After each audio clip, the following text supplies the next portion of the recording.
bonsoir. Le thème qu'on va essayer de développer ensemble ce soir a été intitulé « Le savoir-vivre ». Bon, c'est un thème sur lequel on peut dire beaucoup de choses. Évidemment, le savoir-vivre.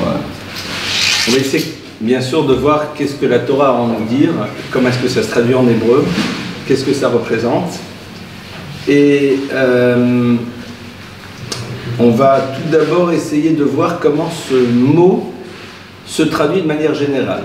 Alors, vous avez peut-être déjà tout et tout entendu cette phrase très connue, la notion de Derer Eretz Kadma la Torah. Alors, la traduction classique, justement, c'est la suivante. Derer Eretz, de manière, pardonnez-moi, générale, on traduit le savoir-vivre. Kadma la Torah a précédé la Torah. Mais c'est vrai que si on traduit les deux mots, Derer, qui est le chemin, Eretz, de la terre, Kadma précède la Torah, la Torah. De quoi s'agit-il? Qu'est-ce que ça représente? Alors, si vous le voulez bien, on va revenir d'abord au début du texte de la Torah pour voir un petit peu comment la Torah voit-elle le monde de ce qu'on appellerait le savoir-vivre. Est-ce qu'on voit ça dans les textes? Est-ce qu'on le met en exergue? Et surtout, quelle est sa valeur, quelle est son importance? On voit au tout début donc la création de l'univers, et puis à un moment, le verset nous dit la chose suivante, quand Dieu donc arrive à la création de l'humain, je dis bien de l'humain et pas de l'homme, parce que la plupart du temps on entend dans l'homme le masculin, alors que l'homme c'est l'être humain. La Torah nous dit que l'humain était d'abord créé au masculin et au féminin. Le verset nous dit Vayomer Elokim Naase Adam Betsalmenu Kidmutenu. Dieu dit Naase Adam, nous allons faire l'individu à notre image. Alors, je vais essayer, si j'en trouve un immédiatement, de vous lire. Attendez, est-ce qu'il y en a ici? Voilà. Il y en a un, c'est génial. On va essayer de voir donc le texte. Donc, le texte nous dit voilà Naase Adam Betsalmenu Kidmutenu. Nous allons faire l'individu Betsalmenu à notre image, Kidmutenu à notre apparence. Et évidemment, il y a un problème dans ce texte. Puisque il y a marqué Naase, faisons. Faisons. Faisons l'humain. C'est un pluriel. Et Rachid sur place, bien sûr, s'arrête. Il dit, c'est très bizarre, ce Naase faisons, individu. Et il dit, en plus, le Naase, le faisons, au pluriel, peut ramener les personnes à penser que lorsque Dieu va créer l'humain, il a besoin, en effet, de s'aider d'autres forces, d'autres énergies. Donc, ça pose un problème. Que quand Dieu crée l'humain, bon, ben, il a besoin de faire appel à d'autres énergies, d'autres forces, donc on va le traduire à d'autres divinités. Et Rachid nous dit, bien que cette expression pourrait amener à un moment une forme d'interrogation sur le fait que l'humain a été créé avec plusieurs forces et plusieurs énergies, et donc peut-être même remettre en cause cette idée que Dieu a créé seul, c'est pas pour autant que le verset ne nous le dit pas. Pourquoi? L'onimna katuvmi le lamed derer eretz. Et c'est intéressant, on a ici donc Rachid qui utilise ce terme. Le verset le met quand même pour nous apprendre derer eretz, le savoir-vivre. C'est-à-dire que le verset n'a pas mis de côté cette expression, même si celle-ci peut prêter à confusion. Donc on a ici quand même un problème, c'est que lorsque nous sommes dans la création de l'univers, chaque fois on a des versets qui nous disent Dieu a dit que la lumière soit, la lumière fut, que Dieu a si, etc. Dieu dit et les choses sont. Donc on a Dieu, point barre. Là on arrive à l'humain et brusquement ce Dieu qui dit chaque fois faisons, je vais faire, que soit, là il dit faisons. Donc on a un vrai problème, c'est que ce faisons donc semble dire qu'il y en a d'autres. Et malgré tout, cette expression est là. Elle peut induire en erreur, mais malgré tout, elle a sa raison d'être. Pourquoi? Parce qu'à partir de cette expression-là, nous allons apprendre la notion de derech eretz, du savoir-vivre. C'est quoi?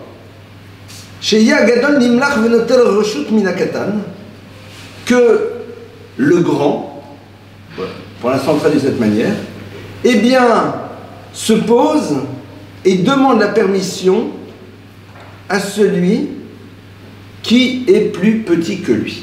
Alors, évidemment, on va essayer de comprendre de quoi il s'agit. Rappelons-nous que Dieu a créé l'univers, et l'univers est rempli d'un certain nombre d'énergies. Ces énergies-là, on va les appeler les malachim, les anges. C'est-à-dire que quand on parle d'anges dans la Torah, on a des représentations un peu à la Michel-Ange d'ailleurs, avec les petits anges, avec les petites ailes, etc. Ou alors les démons, d'accord? Bon, on va se mettre de côté toutes nos représentations. Quand on parle de malach dans la Torah, on parle d'énergie. D'énergie qui remplissent des fonctions, d'énergie qui en effet sont là pour créer, mettre en place un certain nombre de choses. Quand Dieu crée l'univers, il crée aussi à un moment ce que l'on appelle des malachim, des anges. C'est-à-dire, il y a dans l'univers un certain nombre d'énergies qui vont remplir des fonctions. Et la Torah nous dit, au moment où Dieu va créer l'humain, il va se tourner vers ceux que l'on appelle ses anges, d'accord? Et il va leur dire, dites-moi, faisons, c'est-à-dire, en deux mots, vous en pensez quoi? Alors qu'en vérité, de toute façon, il a décidé de le faire. La Torah nous dit pourquoi? Parce qu'il y a une leçon fondamentale qui doit émerger au moment où on crée l'humain. Au moment où on est en train de créer l'humain, il y a une notion qui doit s'inscrire, j'ai presque envie de dire, dans la genèse de ce que va être notre humanité.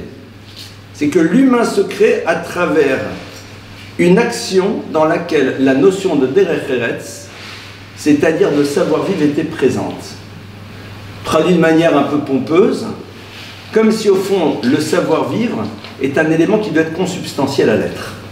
C'est-à-dire que quand émerge l'humain, au moment où il émerge, dans son émergence, doit être présent au même moment ce concept. Comme si au fond la notion du savoir-vivre n'était pas un élément que l'on rajoute, mais un élément qui fait partie de l'essence même de l'être. Et la Torah nous dit, c'est la raison pour laquelle Dieu utilise le nasé. Et c'est quoi cette notion de derech eretz? C'est quoi cette notion de savoir-vivre? C'est que tout simplement, celui que l'on appelle le grand se tourne vers le petit. Et Rashi nous dit bien, et c'est l'expression de ce que l'on appelle la hanava, c'est-à-dire la modestie. Essayons de comprendre, et à partir de cela, on va s'ouvrir sur la manière dont la Torah pense cette notion de savoir-vivre. Ce savoir-vivre, il commence dans un monde dans lequel, qu'on le veuille ou pas, il y a la perception d'une forme de hiérarchie à l'intérieur de tous les systèmes. Lorsque nous émergeons dans l'univers, qu'on le veuille ou pas, la première relation que nous allons avoir avec l'univers dans lequel on se trouve, c'est une relation verticale. Je suis l'enfant, il est le parent, il est celui qui m'a permis d'exister. Et donc, évidemment, la question numéro 1 que je vais avoir, c'est comment l'autre me perçoit, quelle est la place qu'il me donne. Et cet élément-là va être déterminant dans la suite de notre existence. D'ailleurs, vous voyez parfaitement que les éléments les plus fondamentaux dans les relations, c'est avant tout la question sur ce que l'on représente pour l'autre. Comment nous voit-il? Comment nous perçoit-il? Quelle est la place qu'il nous donne? Dans sa dimension ultime, c'est la question du couple, puisque la question du couple, c'est sans arrêt quelle est la place que j'ai à l'intérieur de ce système. Et donc parce que la création commence par une relation de verticalité. Il y a le créateur, il y a l'être créé. Il y a Dieu, il y a l'humain. Il y a le parent, il y a l'enfant. Pour que justement cet univers, cette humanité puisse fonctionner, il faut que dès le début, celui qui est dans la posture du dessus par rapport à celui qui est en dessous, dans cette relation qui est structurellement verticale, fasse l'effort de dire à l'autre la verticalité de la relation qui est liée à la structure même de ton arrivée dans le monde, parce que je suis le parent, tu es l'enfant, je suis Dieu, tu es l'humain. Eh bien, rappelle-toi que tu as une place, une importance, et que cette verticalité ne m'empêche pas de t'interroger et de te dire à travers cela que tu as une place fondamentale qui crée cette horizontalité. Le point de départ de l'univers du Derech Eretz, c'est de faire en telle sorte que la relation qui structurellement est verticale s'inscrive dans une dimension d'horizontalité, c'est-à-dire dans un face-à-face. Et ce qui est très intéressant, parce que on ne peut pas parler de face-à-face entre Dieu et ses créatures. Et pourtant, c'est ça qu'il nous dit. Derech Eretz, c'est ainsi que l'on peut cheminer Eretz dans l'univers. C'est intéressant de voir que le terme du savoir-vivre, c'est Derech. Derech, c'est un chemin, c'est un cheminement, c'est un mouvement. Eretz dans l'univers. On ne peut envisager un mouvement dans l'univers si en effet on n'est pas capable de faire en telle sorte que la verticalité, qui est une réalité structurelle de par le fait que l'on est de ses propres parents, se transforme dans un second temps dans une horizontalité. Cette horizontalité, c'est quoi? C'est que tout simplement, je te vois comme si tu étais moi-même, et donc, évidemment, j'ai à me comporter vis-à-vis de toi comme j'attendrais que l'on se comporte vis-à-vis de moi. C'est ça le point de départ. Et c'est intéressant de comprendre que pour la Torah, on ne peut pas à un moment entreprendre un chemin dans sa vie si cette notion n'est pas présente, parce que l'on ne peut être dans un mouvement que dans la mesure où d'abord on se sent profondément et totalement exister. Le temps que j'utilise pour savoir que j'existe est le temps que je ne peux pas utiliser pour être dans mon chemin. D'ailleurs, vous le voyez parfaitement. Dès lors que l'on s'interroge sur soi-même, sur sa place, sur ce qu'on représente, sur sa valeur, eh bien, les énergies sont utilisées avant tout pour résoudre et pour répondre à cette question. Donc, quelque part, c'est une forme d'immobilisme. Plus tôt tu as conscience de ce que tu es, de l'importance que tu as, mieux tu arrives à engager ton chemin à l'intérieur de ta vie. Ça, c'est, j'ai envie de dire, la base même du Derech Eretz. Donc, comme vous le voyez, on met peut-être un petit peu de côté cette vision un peu classique de Derech Eretz, le savoir-vivre, il faut ouvrir la porte, et on va voir en quoi ça s'exprime après, à travers ce genre d'attitude. Donc, je répète. Lorsque la Torah fait émerger pour la première fois ce concept, et c'est intéressant parce que vous savez que pour comprendre les concepts dans la Torah, il y a un certain nombre de règles. Et entre autres, à quel moment émerge pour la première fois ce concept à l'intérieur du texte? À quel moment il émerge? Et quand il émerge pour la première fois, à ce moment-là, il nous permet de comprendre ce qu'est cette réalité. La première fois émerge le concept du Derech Eretz, c'est ici. D'accord? Et après, si on peut ne pas faire de bruit là-bas, parce qu'on vous entend discuter. Et je suis désolé, hein, d'accord. Donc, ça c'est le point de départ. Il émerge ici, relation verticale, Dieu et sa création, Naaseh, horizontalité des choses. Relation de la création de l'homme vis-à-vis de celui qui lui succédera, c'est-à-dire le parent et l'enfant, verticalité. Qui dit verticalité dit nécessité de créer une horizontalité. Cette horizontalité s'exprime à travers quoi? À travers le fait que je te donne une place, que tu as conscience que tu représentes quelque chose, que tu as une valeur. Cette conscience de la valeur que j'ai de ce que je représente me permet donc de pouvoir engager mon chemin dans ma vie. Si je n'ai pas conscience de cette valeur, si je n'ai pas conscience de la place que j'occupe, je ne peux pas engager de mouvement parce que je suis d'abord à la recherche de ce savoir, de mon identité, de ce que je vaux, de ce que je représente. Et j'insiste, pardonnez-moi, un peu lourdement, et je m'en excuse, mais c'est pas grave, je le fais quand même. On ne peut pas imaginer un mouvement d'existence tant que soi-même, on n'a pas conscience de ce que l'on est. Et tous les mouvements que l'on opère pour pouvoir développer cette conscience de soi sont autant d'énergie qui ne peuvent pas être utilisées pour entreprendre un chemin. Vous constaterez que le jour où vous avez conscience de ce que vous êtes, le jour où vous savez parfaitement quelle est votre place, le jour où vous acceptez que vous avez une valeur, à ce moment-là, c'est votre chemin de vie qui commence à avancer. C'est la construction qui se met en place. Un couple ne peut pas avancer dans un projet tant que la notion de derech eretz, c'est-à-dire de révéler à l'autre la place et l'importance qu'il a, n'a pas été installée. Ce que Dieu fait au début de l'histoire.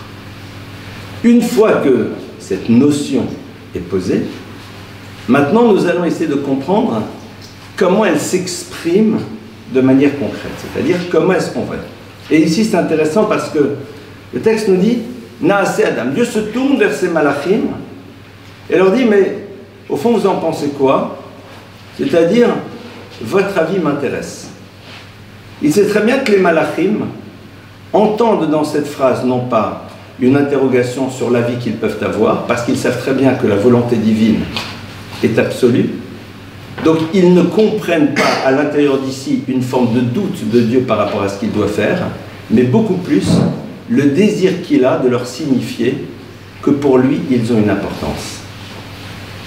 Le derech eretz, c'est comment vais-je faire pour signifier à l'autre qu'il a une importance. Quels sont les actes, quels sont les mots, quelles sont les attitudes, quels sont les actes que je ne ferai pas, quels sont les mots que je n'utiliserai pas, quelles sont les attitudes que je n'aurai pas, pour que l'autre ait conscience de l'importance qu'il a dans l'absolu et évidemment aussi à mes yeux. Ça c'est le point de départ. Et donc quand les Chachamim nous disent derech eretz kadma la Torah, le savoir-vivre précède la Torah, c'est qu'ils sont en train de dire la Torah c'est quoi? C'est quelque chose qui va te permettre de créer un mouvement dans ta vie. C'est un point de référence autour duquel tu vas pouvoir organiser ton existence. Et quelque part, lorsque tu as un point de référence, tu organises ton existence autour de celui-ci et tu construis un mouvement. Si cette conscience de ce que tu es n'est pas encore présente, la Torah ne pourra pas créer chez toi de mouvement. Et donc, quelque part, elle pourra presque être une forme de lieu d'enfermement. Et ça, c'est sans doute une des choses qui sera les plus dramatiques qui soient. Lorsqu'en effet, ce qui aurait pu être pour toi l'expression d'un chemin sera juste un système dans lequel tu vivras, mais qui ne te fera pas aboutir vers quelque chose. Le derech eretz, donc concrètement, ça serait quoi? Alors, on va essayer de s'interroger sur ce dont on a besoin pour avoir conscience que l'on a une valeur. Et évidemment, la première chose dont on a besoin pour avoir conscience que l'on a une valeur, c'est que l'autre n'utilise pas la place qu'il occupe vis-à-vis de nous pour, à un moment, créer chez nous un sentiment d'infériorité. C'est-à-dire, c'est s'interroger en premier lieu sur la perception que l'autre pourrait avoir de la manière dont je le vois, et donc faire en telle sorte qu'il ne perçoive pas un regard de supériorité par rapport à lui. Je vais vous donner un exemple tout bête. Quand on est dans un endroit et que l'on voit quelque chose qui traîne par terre,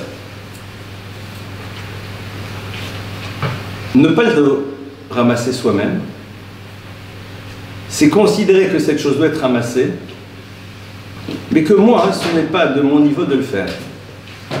Donc c'est déjà dire aux autres, je me sens supérieur par rapport à celui qui doit le faire. Donc déjà c'est fichu.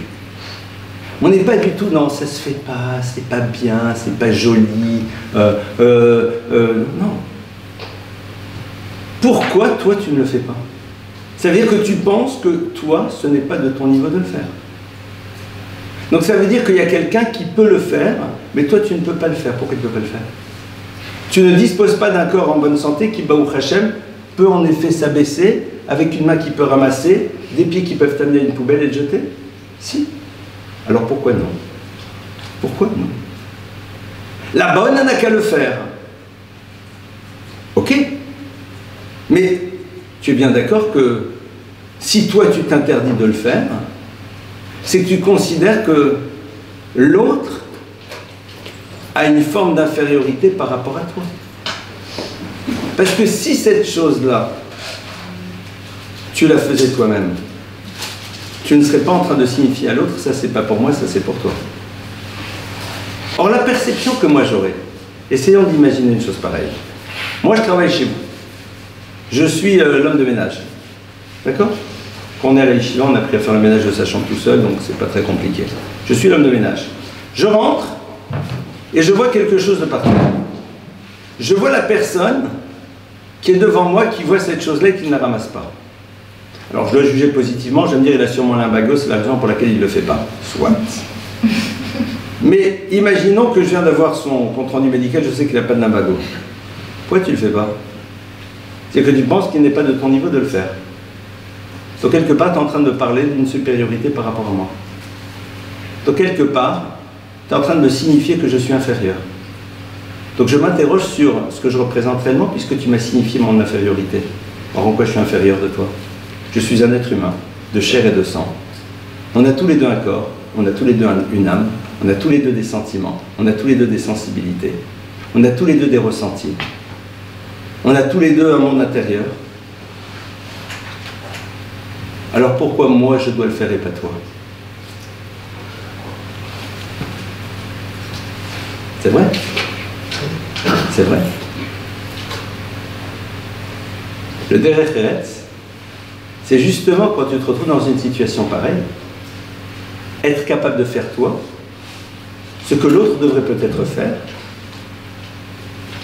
mais lui signifier qu'entre toi et lui, il n'y a pas de différence, dans l'absolu.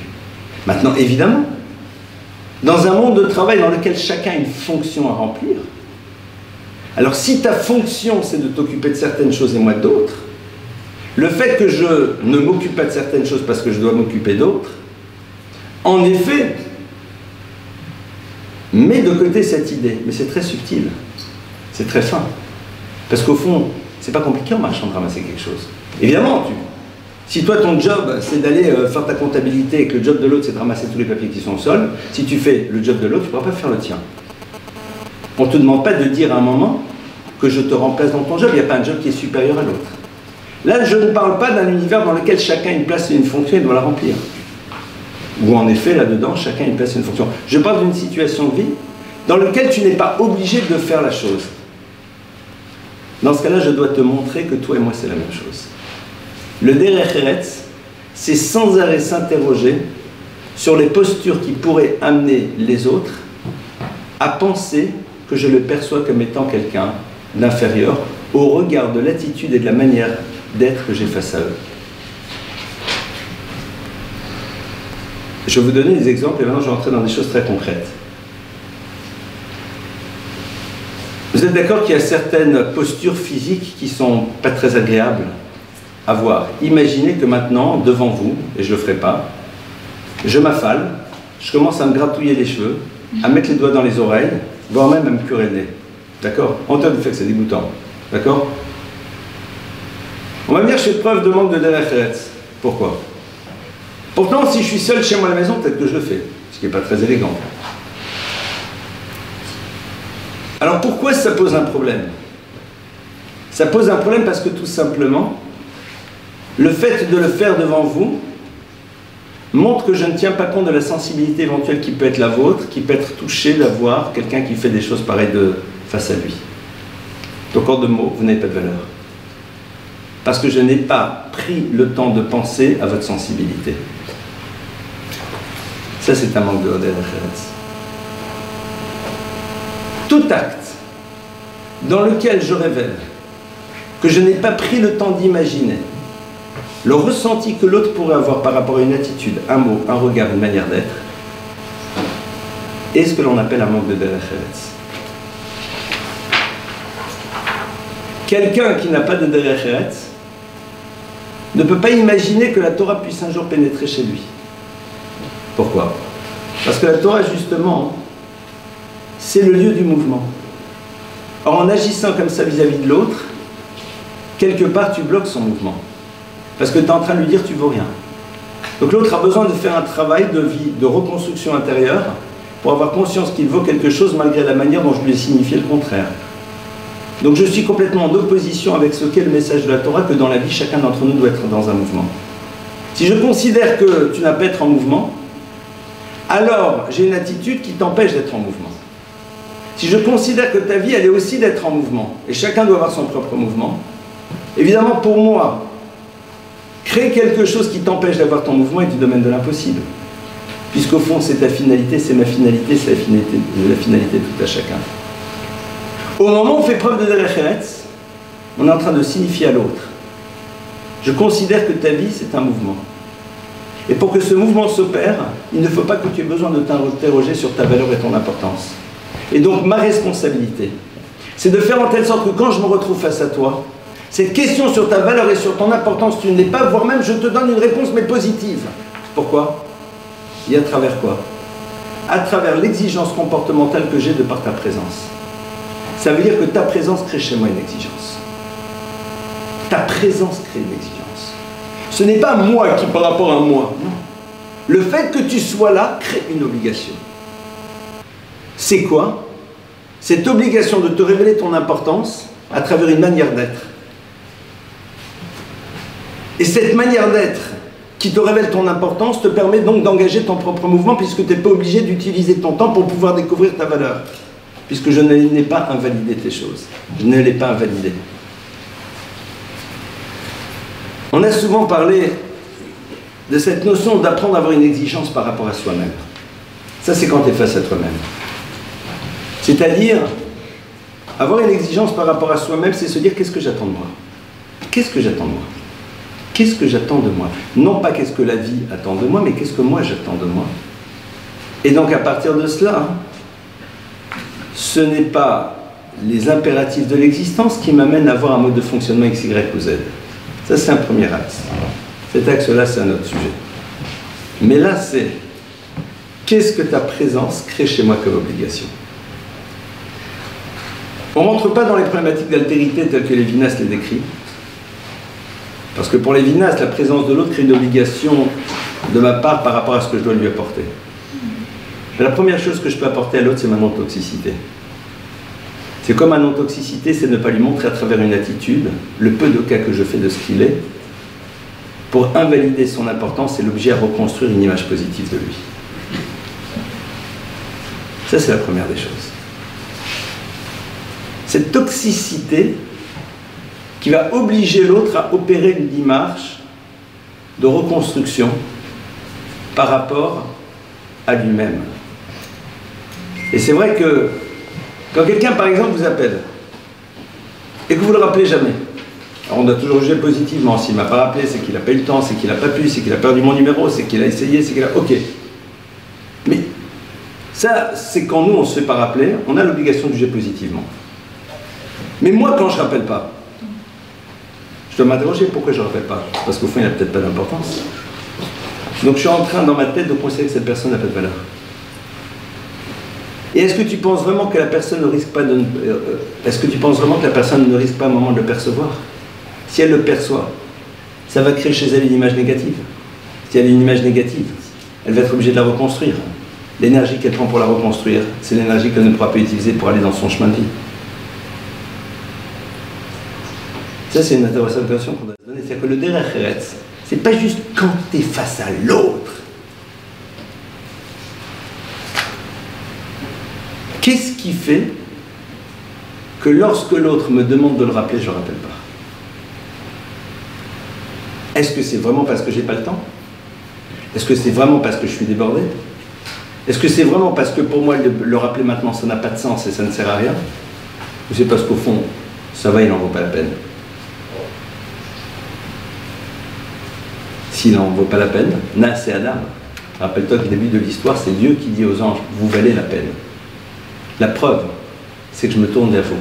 Ah, les gens risquent de comprendre là-dedans que Dieu avait besoin d'associer, et donc ça peut porter un regard inexact sur la dimension absolue de Dieu. C'est pas grave, je prends le risque.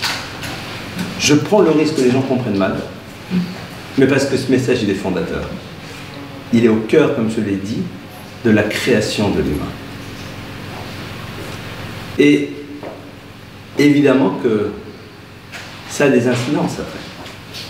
C'est-à-dire que ce savoir-vivre va avoir des incidences extrêmement concrètes, et on va essayer, si vous le voulez, de les ouvrir maintenant un petit peu plus dans le domaine de notre quotidien, au quotidien, d'accord? Dans ce quotidien quotidien. Le Derech Eretz, c'est, comme on l'a vu, ce qui permet à l'homme d'avoir conscience de sa valeur, ce qui lui permet de commencer son chemin sur la terre. Ça, c'est le point de départ. C'est donc une exigence de comportement de par sa présence. C'est une interrogation sur le pourquoi de la non-importance que je lui donne, même hors de sa présence. D'accord? C'est ces choses-là. Et c'est donc s'interroger sur tout ce qui peut, à un moment, être traduit comme étant l'expression du peu d'importance qu'on nous donne. Et ça, évidemment, c'est des choses qui ne sont pas simples. Pourquoi? Parce que je vais être obligé d'imaginer la lecture que l'autre pourrait avoir d'une attitude que je peux avoir. Puisque ce n'est pas le manuel de savoir-vivre. Puisque le manuel du savoir-vivre, les nazis, ils l'avaient. Ils avaient le manuel du savoir-vivre. Et ils le respectaient. C'est ce qui ne les empêchait pas d'aller brûler des juifs. Donc c'est tout sauf un manuel de savoir-vivre. Parce que le manuel de savoir-vivre, tu l'adaptes en fonction des individus. Donc c'est pas un manuel de savoir-vivre. C'est une interrogation sur la perception et la lecture que l'autre pourrait avoir. Et donc évidemment, ça demande à ne pas se définir comme référence. C'est-à-dire ne pas décider que si pour moi cette chose ne veut pas dire que je n'ai pas d'importance, pour l'autre ça ne veut pas le dire. C'est cette notion de hanava, cette notion de modestie qui est marquée au début. Cette modestie, c'est de décider que je ne suis pas the référence. Et que ce n'est pas moi de décider la manière dont l'autre va dire les choses. Mais d'être à l'écoute et d'être dans la perception, dans le ressenti, dans l'observation. Et dans le désir de comprendre comment l'autre peut traduire une attitude, un mot, une manière d'être. Et à partir de cela, créer une vigilance. Le Derech Eretz, ce savoir-vivre, c'est donc quelque chose à géométrie variable. C'est quelque chose qui sera même fonction des cadres dans lesquels on se trouve, et on le voit bien d'ailleurs. Dans certains pays, une attitude A peut être considérée comme méprisante, et pas dans d'autres. Ça veut dire que l'autre a une perception différente du même acte. On est d'accord? Donc si c'est valable au niveau de culture et de civilisation, évidemment on doit être capable de le faire vis-à-vis de l'autre, dans sa dimension intuitive personnelle. Faire preuve de Derech Eretz, c'est donc faire preuve d'observation, de vigilance, de sensibilité, de réflexion. C'est adapter en permanence une manière d'être lorsque l'on est face à l'autre, pour qu'il n'ait pas l'impression qu'à travers un mode de fonctionnement, on est en train de lui signifier le peu d'importance qu'il a à nos yeux. Ça devient beaucoup plus compliqué maintenant. Ça devient passionnant. C'est là que ça devient passionnant. Et on a toutes et tous en tête des souvenirs, et moi aussi, et je pense que ça fait partie des choses qui font le plus mal. Je ne sais pas comment vous le vivez, mais moi c'est des choses qui me font très mal. Des situations de vie dans lesquelles on n'a pas perçu la sensibilité de l'autre. Des situations de vie dans lesquelles on n'a pas compris ce que l'autre allait traduire comme étant l'expression d'un mépris ou d'un déni de son identité. Et qui donc quelque part l'ont obligé à se reconstruire, soit en nous invalidant, soit en essayant malgré tout de se dire je suis quand même quelqu'un de bien. Je crois que c'est une des choses les plus bouleversantes dans la vie. C'est-à-dire de signifier à l'autre, sans le vouloir, le peu d'importance qu'il a à travers une certaine attitude que l'on peut avoir vis-à-vis de lui ou d'elle. C'est la raison pour laquelle la notion de Derech Eretz, évidemment, les premiers qui doivent la vivre, ce sont nos enfants. Parce que nos enfants ont besoin de percevoir à travers la vigilance que l'on a dans notre manière d'être vis-à-vis d'eux, la place et l'importance qu'ils ont. Faire preuve de Derech Eretz vis-à-vis d'un enfant, c'est comprendre sa sensibilité. Par exemple, ne pas se promener devant lui n'importe comment. Tu crois qu'un enfant, ça ne touche pas? Tu crois qu'un enfant, ça n'affecte pas d'être confronté à ton intimité? Bien sûr que oui. Et même si on va me traiter de vieux jeu et que c'est pas grave, j'assume. Je peux vous garantir que c'est vrai. Et que donc faire preuve de derech eretz, c'est comprendre qu'un enfant a peut-être difficile a peut-être une difficulté à poser son regard sur l'univers de l'intime chez ses parents. Et pour lui, c'est comme si au fond, il n'avait pas de sensibilité, vu qu'on considère que s'exposer à lui n'importe comment, ça ne peut pas lui faire du mal. Donc en deux mots, tu considères qu'il y a des choses qui ne peuvent pas me toucher. Donc en deux mots, tu considères que je suis presque un animal, quoi. Je suis désolé, je suis un être humain. Même si j'ai 4 ans, 5 ans, 6 ans. Et le regard sur ta nudité, il me touche. Et quelque part, eh bien le fait de ne pas être sensible à cette sensibilité que je pourrais avoir, c'est que peut-être l'expression d'une absence de réflexion par rapport à ce que je suis. Quand tu ne prends pas le temps de réfléchir à ce que je suis, c'est que peut-être au fond, j'ai pas tellement d'importance. Et ça commence très tôt. C'est pour ça que souvent dans les familles, on est là et on pense, ouais, les enfants, on leur donne tout. Mais en vérité, souvent, d'un côté, on leur donne, et de l'autre côté, on leur envoie des messages complètement contradictoires, en montrant le peu de cas que l'on fait de leur sensibilité en n'en tenant pas compte. C'est la même chose par la suite dans une relation amoureuse. C'est la même chose dans une relation d'amitié. C'est la même chose dans la relation interpersonnelle. Et remarquez que quand tu raccompagnes un invité, tu dois le raccompagner et attendre qu'il ait disparu. Ah, pas définitivement, hein. Qu'il ait disparu pour pouvoir t'en aller. Parce que si quand tu pars, je m'en vais, alors je suis en train de dire qu'une fois que tu n'es plus chez moi, quelque part, tu n'existes pas. C'est la lecture que tu peux faire. Et si tu peux faire cette lecture, qu'est-ce que je peux faire pour que tu ne la fasses pas? Eh bien que je reste dans un lien de regard jusqu'au moment où, en effet, l'ascenseur a refermé ses portes. C'est pas que ça se fait. C'est pas que c'est les règles. On s'en fiche. Le derech eretz, c'est avoir une élégance de langage. Tu parlerais de cette manière devant quelqu'un d'autre. Pourquoi? Parce que tu considères que, d'abord, tu t'invaliderais, et puis en même temps, peut-être pour l'autre, c'est pas agréable d'entendre une parole pareille. Alors pourquoi devant moi, tu te permets d'utiliser un tel langage? Quelque part, tu es en train de me dire que tu n'as pas vraiment de valeur. Parce que devant d'autres, je fais attention. Donc si je fais attention, c'est que je me rends compte que c'est important. Alors si c'est important, pourquoi pour moi ça ne l'est pas? Désolé, mais ce cours, il n'est pas simple. Hein. Parce que, évidemment, ça peut mettre en cause pas mal de modèles de fonctionnement. Quelque part, derech eretz, c'est une forme d'élégance dans la manière d'aborder la relation à l'autre, c'est-à-dire une manière de lui montrer son importance à travers le fait qu'on développe une sensibilité par rapport à ce qu'il est et à ce qu'il peut ressentir. Et ça, c'est quelque chose qui doit être présent toute notre vie. Moi, j'ai rencontré, je veux dire, des gens, et j'ai le bonheur d'en rencontrer encore, qui sont d'une élégance et d'un derech eretz incroyable. Je pense plus particulièrement à un homme qui est quelqu'un d'immensément riche. C'est pas un Français. Et que on est amis. C'est pas parce qu'on est amis que j'ai son portefeuille, hein, je vous rassure tout de suite. C'est pour ça qu'on peut être amis, justement. Et c'est quelqu'un qui, lorsque vous êtes avec lui, fait ce qu'il faut pour que vous ayez l'impression que, eh bien, on ne perçoive pas qui il est. C'est quelqu'un qui va venir vous apporter un verre d'eau par lui-même. Enfin, c'est... Dans plein d'actes, il y a une forme d'élégance incroyable qui fait que tu ne peux pas percevoir, si tu ne sais pas, ce qu'il est à travers ce qu'il a.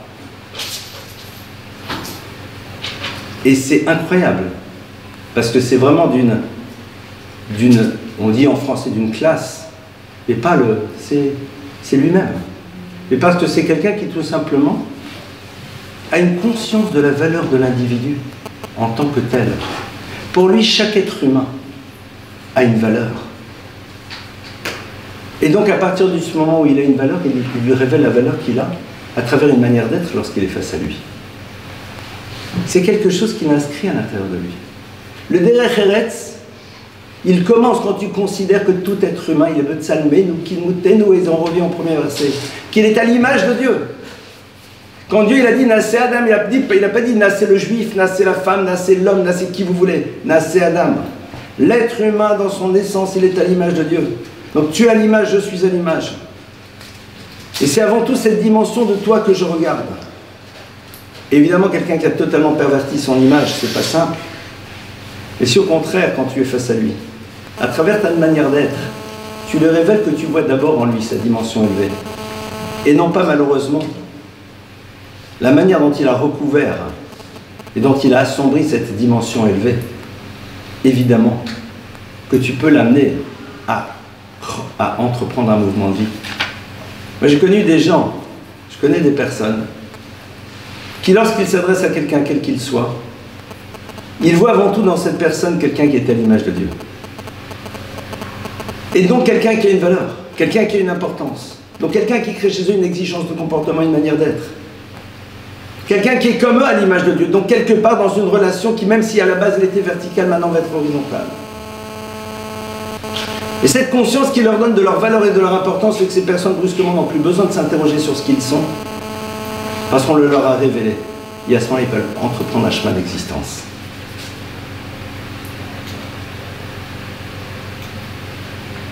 Et je veux dire, c'est une clé dans l'éducation que je vous donne. C'est une clé. J'ai rarement l'habitude de dire que je vous donne, ça fait un peu docte, ça fait un peu, vous savez, un peu le gourou, quoi. Donc vous mettez de côté un petit peu cette lecture si ça ne vous dérange pas. C'est juste les poils blancs, quoi, qui parlent sans plus. Hein. Mais, et vraiment ça, mais c'est passionnant. Et donc, évidemment, la manière d'être par la suite, elle est normale, elle est évidente. Elle est normale, elle est évidente parce qu'elle s'articule autour de ce regard que j'ai décidé de mettre sur toi. Le Derech Eretz, c'est un choix de regard. C'est une décision que l'on décide de mettre en place.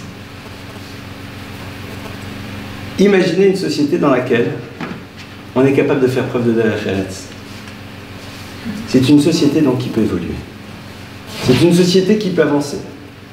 C'est une société qui, quelque part, va permettre à l'individu, justement, de ne pas être sans arrêt à la recherche de ce qu'il vaut, parce que l'autre lui permet d'avoir conscience qu'il a une valeur, et donc à ce moment-là, c'est ce qui lui permet maintenant de s'engager dans un chemin d'existence. Voilà quelques idées que je voulais partager avec vous sur ce sujet, et si vous le voulez, on prend quelques minutes pour vos questions. À vous les questions. C'est pas obligé d'en avoir.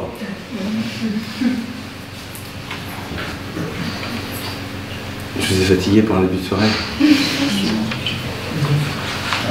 Comment se reconstruire suite à une absence de Derech Eretz à laquelle on est confronté? Comment est-ce qu'on se reconstruit lorsqu'il n'y a pas eu de Derech Eretz? C'est très difficile. C'est très difficile parce que... Alors, la première chose, c'est d'abord la lecture. C'est-à-dire que parfois, l'absence de Derech Eretz de l'autre n'est pas nécessairement l'expression d'un déni de ce que l'on est, mais peut-être liée à d'autres raisons. Donc déjà, toujours créer des hypothèses. En deux mots, on ne t'a pas appelé, donc en deux mots, je n'ai pas d'importance. Première lecture. Seconde lecture, peut-être que non. Je crois que ce qui est intéressant, c'est d'abord de se nourrir de tous les éléments qui nous permettent d'avoir conscience que pour l'autre, on représente quelque chose, et qui nous permettent par la suite de diluer les choses qui pourraient nous amener à penser le contraire. Vous savez, la grande difficulté que l'on a, c'est que l'on oublie souvent de diluer les éléments négatifs parce que l'on ne met jamais en place les éléments positifs. Ça, je me permets de partager avec vous un truc hein, dans le monde des relations. Préparez déjà les solutions de dilution des moments difficiles. Dans une relation, il y aura toujours des moments dans lesquels on aura l'impression que pour l'autre, on n'est pas important. Pour que ces moments-là disparaissent, il faut les diluer. Il faut les diluer dans tous les moments et dans tous les actes et dans toutes les postures qui te disent exactement le contraire. La grande difficulté que l'on a, c'est que l'on n'enregistre pas suffisamment la dimension signifiante de tous les éléments positifs dans une relation Et donc, quelque part, ils ne sont pas présents pour diluer l'élément qui peut-être irait à l'encontre de cette première partie. C'est très curieux. Et ça, c'est un travail que je nous engage à faire. Plus on enregistre les signaux qui nous disent notre valeur et notre importance, mieux on arrivera par la suite à relativiser, voire même à faire disparaître les signaux contraires, si tant est que, bien sûr, les premiers soient beaucoup plus importants que les seconds. Ça, c'est un travail, c'est un choix. C'est une démarche volontaire. Donc c'est ce que je peux me permettre de dire en premier. Maintenant, si en effet les premiers signaux n'ont pas existé, qu'il n'y a que les seconds, alors, moi je me rappelle toujours de cette phrase incroyable que m'a dit un jour un homme qui s'appelle Segui Hirsch, qui est un des plus grands thérapeutes au monde, un monsieur qui doit avoir 92 ans avec encore Auschwitz ici, d'accord, sur les avant-bras, qui est à Bruxelles, et on a eu cette chance de le fréquenter régulièrement pour différentes structures qu'on développe, et qui un jour m'a dit cette phrase en me regardant comme ça, avec son petit accent yiddish. Il me dit: Monsieur Lemel, vous savez, dans la vie, pas tout le monde n'aura le mérite de vous aimer. Cette phrase, je l'ai trouvée géniale. C'est-à-dire que l'autre, qui à travers son attitude est en train de me signifier le peu d'importance que j'ai à ses yeux, n'est pas celui qui définit ma valeur. Il n'a pas le mérite de me connaître, donc il n'a pas le mérite de m'aimer. Ça fait un peu, d'accord, un peu orgueilleux, c'est pas grave, ça aide. Tant pis pour toi, tu n'auras pas le mérite de m'aimer. C'est-à-dire que tu n'auras pas le mérite de voir en moi cette personne qui est grande, de par ce qu'elle est dans son essence, parce qu'elle est à l'image de Dieu, et tu n'auras pas le mérite d'être de ceux qui en effet ont pris le temps de découvrir ce que j'avais de grand et de beau, même si ce n'est pas complètement exprimé, mais de par le fait que c'est en devenir. Ça, c'est quelque chose qui peut aider. En tout cas, moi, j'ai trouvé que, personnellement, ça m'a beaucoup apporté cette phrase. Autre question ?